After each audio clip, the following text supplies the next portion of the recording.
So, in our final extra video about vectors, I'm going to take you through exercise 14.119, which looks at solving simultaneous equations in the variables x and y, and how to interpret these results in terms of lines.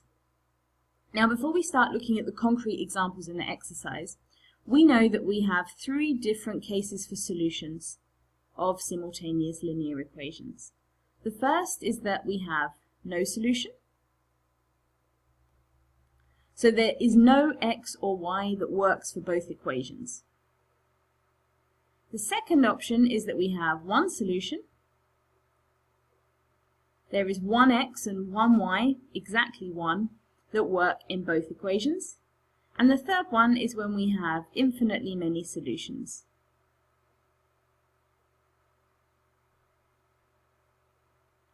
Now, in the context of equations of lines, no solutions, if we have two equations that describe lines that don't have a solution, this means that the lines don't meet, they don't cross at all, so they have no points in common,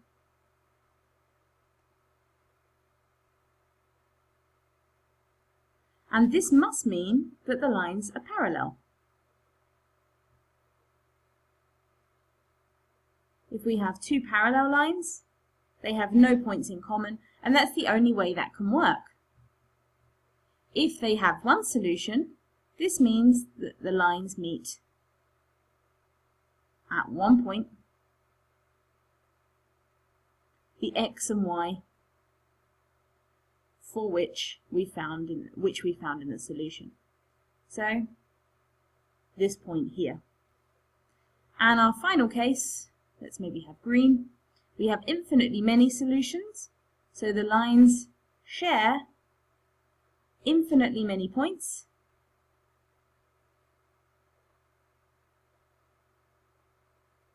which must mean the lines are identical.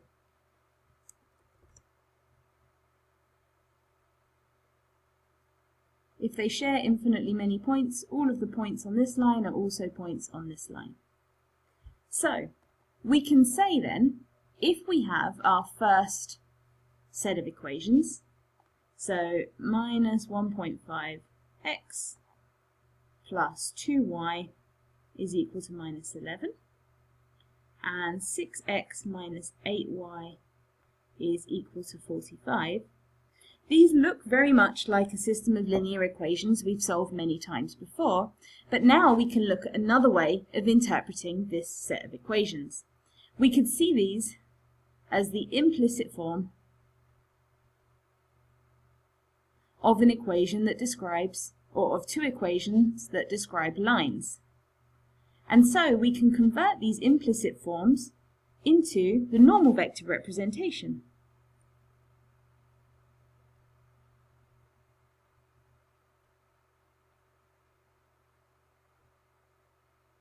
For the first line, we can just read off these two coefficients, negative 1.5 and 2.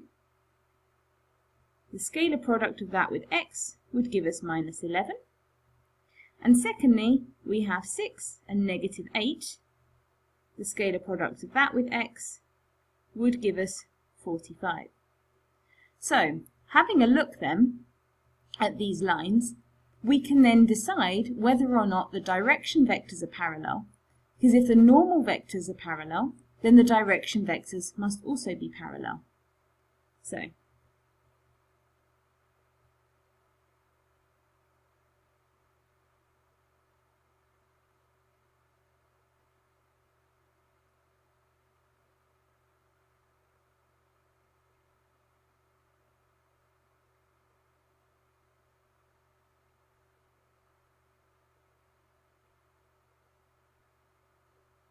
So here, what do I need to multiply by negative 1.5 to get 6?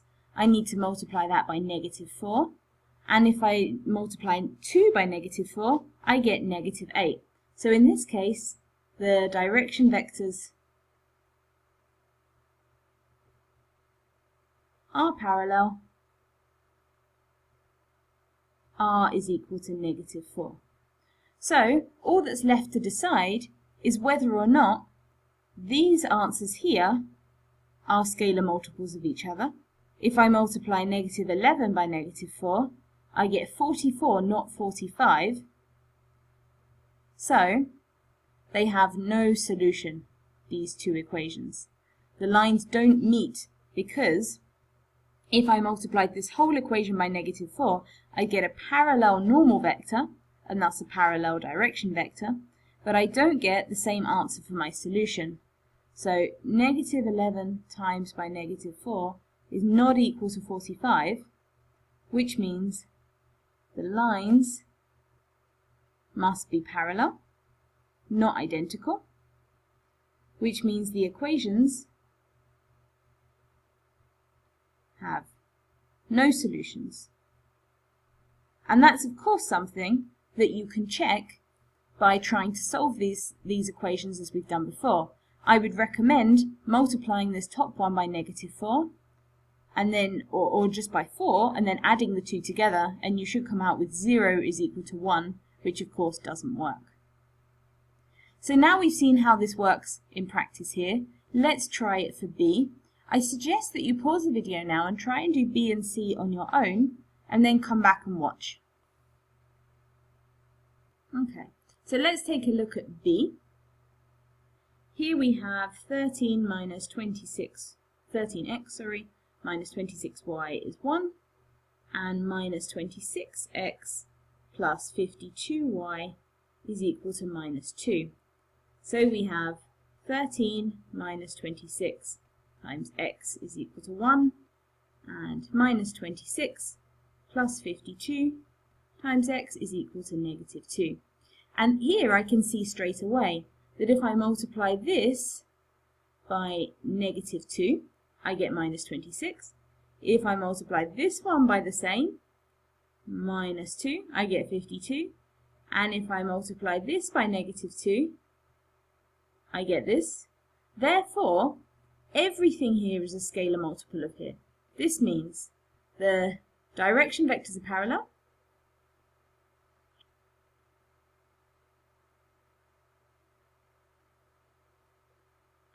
and the lines are identical. This one just is represented as 2 times larger than this one, but of course when it comes to direction vectors that doesn't matter. This means the equations have infinitely many solutions.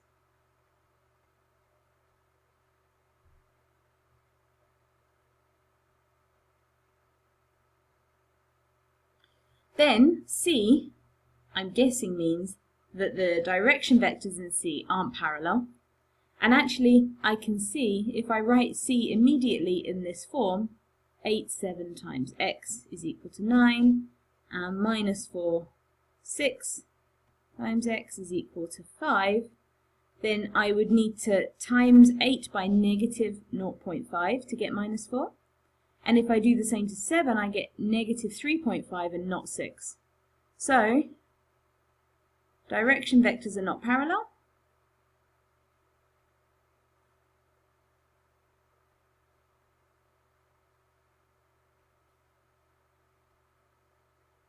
That means the lines cross at one point. And the solution to our equations will give us the coordinates of that point. That means we can expect one solution from this system of linear equations. This isn't an absolutely essential skill, but I thought it was an interesting question that really tied together these two different areas of maths we've been looking at. So equations of lines and simultaneous equations. Hopefully this video has helped. If you're still unclear or you try another question and you're not 100% sure about elements of it, then please come and see me, especially before the next maths test. But I really hope that these videos have done their job and helped you take some steps forward.